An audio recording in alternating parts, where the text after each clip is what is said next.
नमस्कार दोस्तों, अगर अदानी कल चाहे तो आधी मुंबई की बिजली को वो यूं बंद कर सकता है। अगर अदानी कल चाहे तो वो सीमेंट को महंगा कर सकता है, जिसकी वजह से आपको महंगे घर खरीदने पड़ेंगे।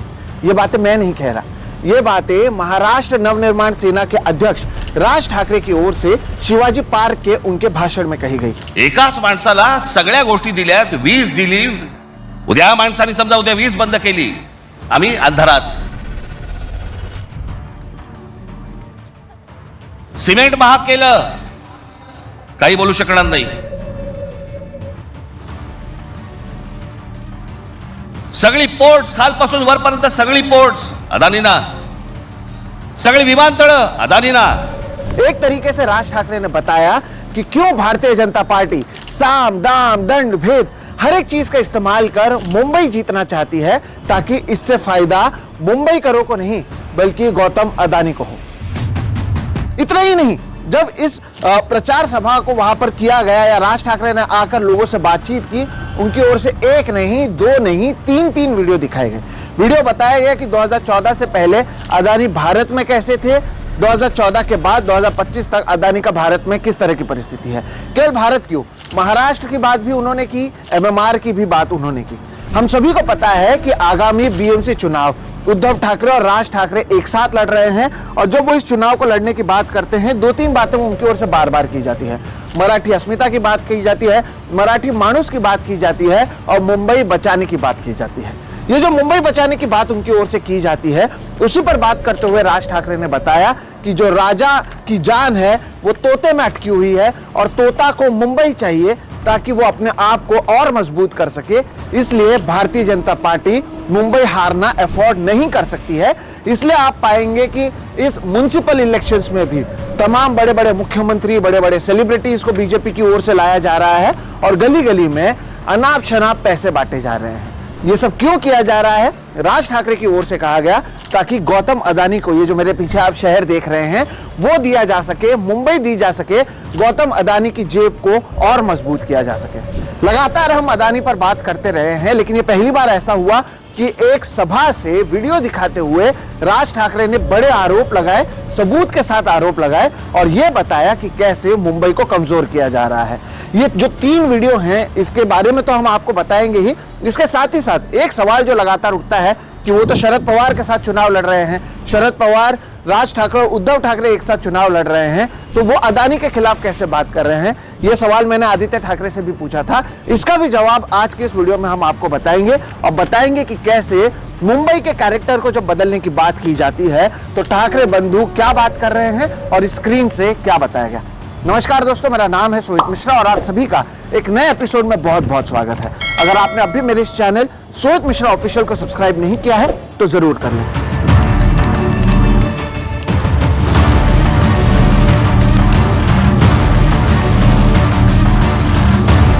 दिन था 11 जनवरी, रविवार का दिन था, और मुंबई के शिवाजी पार्क जो है वो खचाखच भरा हुआ था।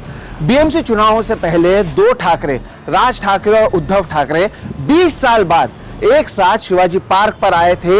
एक मंच के जरिए वो अपनी बात लोगों तक पहुंचाने के लिए वो बात कर रहे थे मराठी मानुस की, वो बात कर रहे थे कि कैसे मुंबई को कमजोर किया जा रहा है, वो बात कर रहे थे मराठी अस्मिता की, वो बता रहे थे कि कैसे धीरे धीरे अपने लोगों को इस शहर में घुसाकर मराठी मानुस से उनके शहर में कहा जा रहा है आप नॉनवेज नहीं खा सकते, हम हमारे सोसाइटी में मराठियों को घर नहीं देते हैं। इस पर बात करते हुए राज ठाकरे जब अपनी बातों को रख रहे थे, तब उन्होंने एक बात पर बहुत ज्यादा गौर किया।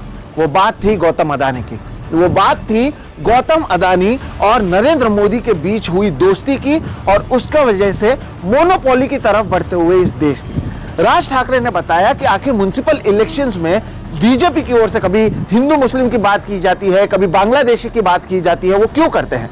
ताकि आप बहकावे में आकर वोट दे सके, जबकि भारतीय जनता पार्टी चाहती है वो इस शहर को जीत सके, ताकि गौतम अदानी को ये शहर दे सके। पहले से आप यहाँ पर देखिए, मुंबई एयरपोर्ट, नवी मुंबई एयरपोर्ट, अभी तो इलेक्ट्रिसिटी के जो मीटर्स हैं, धारावी रीडेवलपमेंट है, वाधवान पोर्ट है, ये तो कुछ मैं आपको उदाहरण दे रहा हूं। ऐसे तमाम चीजें पहले से गौतम अदानी को केवल मुंबई शहर से मिली है। और राज ठाकरे ने यही कहा कि वो किसी उद्योगपति के खिलाफ नहीं है, लेकिन एक उद्योगपति को सब कुछ देने का क्या अर्थ होता है।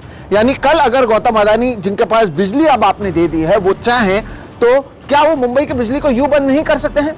कल गौतम अदानी जो अचानक से सीमेंट में दूसरे नंबर पर आ चुके हैं और वो तय करें कि वो सीमेंट के जो रेट्स हैं उसे बढ़ाना चाहते हैं, तो क्या आपको महंगे सीमेंट खरीद कर महंगा घर नहीं बनाना पड़ेगा। ये बातें राज ठाकरे की ओर से रखी गई। आइए जो 3 वीडियो की बात की है वो मैं आपको दिखाता हूं। पहले स्क्रीन पर आप देखिए, राज ठाकरे ने जो सबसे पहला वीडियो दिखाया वो दिखाया अदानी इन इंडिया। भारत में अदानी 2014 में कितने से थे और 2014 से 2025 में अगर आप देखें तो 2014, 2015, 2016, 17, 18, 19, 20, 21, 22, 23, 24, 25 ऐसी कोई राज्य नहीं बचता है जहां पर गौतम अदानी नजर नहीं आते हैं। और इसके जरिए राज ठाकरे ने बताया कि कैसे ये जो पूरा सिस्टम है ये लोगों के लिए नहीं बल्कि एक उद्योगपति के लिए काम कर रहा है। फिर वो आए महाराष्ट्र पर। महाराष्ट्र में बताया कि 2014 से पहले राज ठाकरे कहां पर थे। मुंबई के आसपास में भी राज ठाकरे ने बताया कि गौतम अदानी की पकड़ ना के बराबर थी, लेकिन धीरे धीरे 2014 में देवेंद्र फडणवीस आने के बाद 2025 तक मुंबई और MMR रीजन महाराष्ट्र में भी अगर आप देखें तो कैसे कैसे राज ठाकरे बताते गए कि गौतम अदानी की जो ताकत है वो बढ़ती गई। महाराष्ट्र के बारे में भी उन्होंने बताया और MMR रीजन के बारे में भी उन्होंने बताया। और इसके साथ ही उन्होंने बताया कि कैसे एक ही इंडस्ट्रियलिस्ट को सब कुछ देने का अर्थ होता है एक आदमी और एक राजनीतिक पार्टी को सब कुछ देना। राज ठाकरे ने कहा कि इस देश में और इंडस्ट्रियलिस्ट नहीं है। आपने वाधवान पोर्ट दे दिया, वहां पर उन्हें एयरपोर्ट बनाने दे रहे हैं। मुंबई में आपके पास एयरपोर्ट था, वो पहले अदानी को दे दिया, तब नवी मुंबई में एयरपोर्ट बना के अदानी को दे दिया। और यहां पर राज ठाकरे की ओर से आरोप लगाया गया कि जब वाधवान पोर्ट के पास में आप एक एयरपोर्ट बनाने वाले हैं, उसके जरिए जहां से कार्गो को आप एक्सपोर्ट करेंगे और इंटरनेशनल और डोमेस्टिक फ्लाइट्स को आप नवी मुंबई एयरपोर्ट से लेकर जाएंगे, तो मुंबई के बीचों बीच लगभग 50 से 60 शिवाजी पार्क की जगह जितनी होगी उस जगह का इस्तेमाल किया जाएगा बिल्डर को देने के लिए।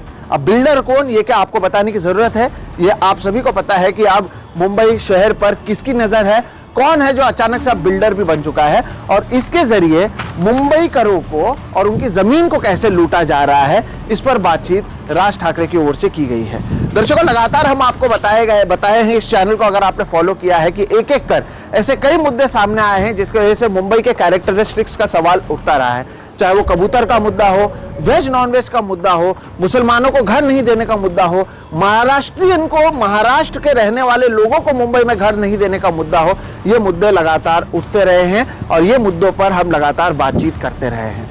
अब BMC इलेक्शंस को कम से कम ठाकरे बंधु जो हैं वो एक तरीके से बता रहे हैं कि ये करो या मरो की स्थिति है। उन्होंने कहा हमने हमारे 20 साल की दुश्मनी को इसलिए खत्म किया ताकि हम मुंबई को बचा सके, मराठी भाषा को बचा सके। उन्होंने याद दिलाया कि कैसे जानबूझकर कक्षा 1 से हिंदी को कंपलसरी लैंग्वेज की जा रही थी, जबकि कक्षा 5 से वैसे ही सभी स्कूलों में हिंदी कंपलसरी है, लेकिन कक्षा 1 से इसे इसलिए कंपलसरी किया जा रहा था ताकि शहर के कैरेक्टरिस्टिक्स को बदला जाए। केवल राज ठाकरे ही क्यों, उद्धव ठाकरे का भी जब हमने इंटरव्यू किया है वो उन्होंने कहा है कि हम मुंबई का अदानिस्तान होने नहीं देंगे। आदित्य ठाकरे लगातार ये बात करते आए हैं। तो उद्धव ठाकरे की ओर से अब ये भी कहा गया कि महाराष्ट्र के बीजेपी के नेता और एकनाथ शिंदे की जो शिवसेना है वो और कुछ नहीं बल्कि केंद्रीय बीजेपी और गौतम अदानी की कठपुतलियां हैं। वो जो चाहते हैं वही ये लोग करते हैं। अगर ये चाहें भी तब भी ये मुंबई या महाराष्ट्र के हित के लिए कोई काम नहीं कर सकते। उद्धव ठाकरे ने यह भी कहा कि उनकी शिवसेना को तोड़ा ही इसलिए गया क्योंकि उन्हें पता था कि गौतम अदानी या भारतीय जनता पार्टी जैसा चाहती है वैसा उद्धव ठाकरे नहीं करेंगे और राजा जो है अपने आप को कमजोर होते हुए नहीं देखना चाह सकता है, और इसलिए उन्होंने मुंबई को तोड़ा और अब मराठी मानुस के विरोध में मराठी मानुस को लड़ाकर कहीं ना कहीं मुंबई को कब्जे में अपने लेने की कोशिश उनकी ओर से की जा रही है। इस तरह के आरोप इनकी ओर से लगाए गए हैं। अब मैं आपसे एक सवाल पूछता हूँ, या आपके मन में भी ये सवाल होगा कि ये जो चुनाव है ये तो BMC चुनाव है, यहाँ पर ऐसे बड़े मुद्दे क्यों उठाए गए हैं? वो मुद्दे इसलिए उठाए जा रहे हैं क्योंकि एक बार अगर BMC, ये ठाकरे बंधुओं का मानना है कि अगर एक बार BMC भी उनके हाथ से निकलकर बीजेपी या उनके साथ में जो पार्टियां हैं उनके पास चली जाती हैं तो मुंबई में हर एक चीज केवल एक उद्योगपति को दिया जाएगा। ये वही मुंबई है जहां पर कई बड़े उद्योगपति आकर यहां पर बड़े हुए हैं। यहां पर तो ये बात भी राज ठाकरे पहले कह चुके हैं कि अंबानी जो है, अंबानी 2014 के पहले भी अंबानी थे, वो उतने ही ताकतवर थे, लेकिन अदानी 2014 के बाद आ गए और सब कुछ एक इंडस्ट्रियलिस्ट को दिया जा रहा है, उसका ये विरोध कर रहे हैं। लेकिन जब ये बात मैं कह रहा हूं, आपके दिमाग में एक और सवाल आएगा कि एक तरफ राजा उद्धव ठाकरे ऐसी बात करते हैं, दूसरी तरफ वो शरद पवार के साथ इस चुनाव को लड़ रहे हैं। वही शरद पवार जिसे गौतम अदानी अपना मेंटर मानते हैं, हमने इसके ऊपर भी वीडियो किया हुआ है। ये सवाल सच कहें तो मैंने आदित्य ठाकरे से भी पूछा था। आप धारावी भी बचाने की बात करते हैं और आप अदानी के खिलाफ भी बोलते हैं और आप शरद पवार के साथ में भी हैं। आदित्य ठाकरे ने इस पर क्या जवाब दिया सुनिए। पिछले इंटरव्यू में भी आपने कहा था मुंबई का आप अदानिस्तान होने नहीं देंगे, ये बात आपने कही थी, उसको हमने थंबनेल भी बनाया था, उसे हेडलाइन भी बनाया था। अब जब आप एक बार फिर से अदानी का मुद्दा उठा रहे हैं और आप शरद पवार के साथ इस चुनाव को लड़ रहे हैं, अभी तस्वीरें आई थी जहां पर अदानी, शरद पवार और अजीत पवार एक साथ नजर आ रहे थे। ऐसे में सवाल उठता है कि उद्धव ठाकरे लगातार बात करते रहते हैं, आदित्य ठाकरे लगातार बात करते रहते हैं, राज ठाकरे भूमिपुत्र की बात करते हैं, अदानी का मुद्दा जो है बड़ा बनता है, शरद पवार को अदानी अपना मेंटर कहते हैं। ऐसे में उनके साथ जाना क्या एक तरीके से सवाल नहीं उठता कि ये कैसे हो गया कि एक तरफ आप कह रहे हैं कि अदानी को नहीं देना चाहिए धारावी, दूसरी तरफ अदानी के मेंटर ही आपके साथ में मुंबई में मौजूद। देखिए, पवार साहब को मेंटर बहुत सारे लोग मानते हैं, मोदी जी भी ये आपने कहा है। मोदी जी ने खुद कहा है। तो बात ऐसी है कि जब हम भाजपा के साथ भी थे या फिर कांग्रेस के साथ भी थे या फिर पवार साहब के साथ भी थे और है भी, हम अपनी विचारधारा जो है उस पर कायम है। हम जो आते हैं कॉमन मैक्सिमम एजेंडा पे आते हैं कि मुंबई के लिए हम क्या कर सकते हैं, मिनिमम नहीं होता है, हम मैक्सिमम क्या कर सकते हैं। कुछ बातें जो होती है वो नॉन नेगोशिएबल होती है। अभी अदानी जी के साथ भी जो झगड़ा है, फिर आप भी जो विषय उठा रहे हो या हम भी जो उठा रहे हैं, ये कोई वैयक्तिक झगड़ा नहीं है। अभी यहाँ जब हम मातोश्री में है, पीछे जो 10 BKC है वो अदानी जी ने किया है, एयरपोर्ट है वो अदानी जी का है, बहुत सारी चीज़ें जो कर रहे हैं वो अदानी जी कर रहे हैं, कोई झगड़ा वैयक्तिक नहीं है। लेकिन धारावी के मैटर में, धारावी के इशू में अगर ये टेंडर हमारे समय आता, फ्री एंड फेयर होता, शायद अदानी जी जीत जाते, कोई और भी जीत जाता। हमारा जो झगड़ा है या हमारा जो विरोध है वो मुंबई के 1600 एकड़ फ्री ऑफ कॉस्ट अदानी जी को देना है, अदानी ग्रुप को देना है। धारावी में भी हर एक को 500 स्क्वायर फुट का घर मिलना ही चाहिए। हर एक के जो कमर्शियल गाले हैं उनको वो मिलना ही चाहिए। कुंभारवाड़ा हो, कोड़ीवाड़ा हो, फिर चर्मोद्योग हो, MSMEs बहुत सारे हैं, उनको अपने अधिकार और उनकी अपनी जगह मिलनी ही चाहिए। हर एक का रिहेबिलिटेशन धारावी में ही हो, ये हमारी मांग है। बाकी अगर किसी को दुनिया में सबसे अमीर बनना है तो बन जाए, लेकिन कुछ चीज़ें जो नॉन नेगोशिएबल है वो हर वक्त रहेगी। अच्छा, तो चाहे कुछ भी हो, अगर आप PMC में आते हैं तो आप कह रहे हैं कि धारावी का जो मुद्दा है वो फिर से, क्योंकि उद्धव ठाकरे जी ने ये बिल्कुल इलेक्शंस के समय भी कहा था। बिल्कुल, और सोहित हम अपने मैनिफेस्टो को इसलिए वचननामा कहते हैं। और सबसे पहला पॉइंट ही है ये, मुंबईची जमीन मुंबई करांचा घरांसाठी। यस, हम वचन कहते हैं, वचननामा कहते हैं, और यही हम मानते हैं कि रघुकुल रीत सदा चली आए, प्राण जाए पर वचन न जाए। तो वचन को हम पूरा करेंगे। तो जैसे कि आदित्य ठाकरे ने कहा कि ऐसे कुछ चीजें हैं जिस पर हम कॉम्प्रोमाइज नहीं करते हैं, और इसलिए चाहे वो पहले बीजेपी के साथ भी क्यों नहीं थे, वो मराठी मानुस की बात करते थे, शरद पवार के साथ वो हैं, लेकिन अदानी के मुद्दे पर वो कॉम्प्रोमाइज नहीं करेंगे। अब दर्शकों, यहाँ पर ये चीजें आपको सोचने की जरूरत है कि ये बातें जो हम यूट्यूब चैनल से लगातार कहते थे या फिर राहुल गांधी उठाते थे, वो बातें अगर म्युनिसिपल कॉर्पोरेशन के इलेक्शंस में भी उठने लगे हैं तो गौतम अदानी पिछले कुछ सालों में कितने बड़े हो चुके हैं या कितने ताकतवर हो चुके हैं, इस बात पर आपको ध्यान देने की जरूरत है।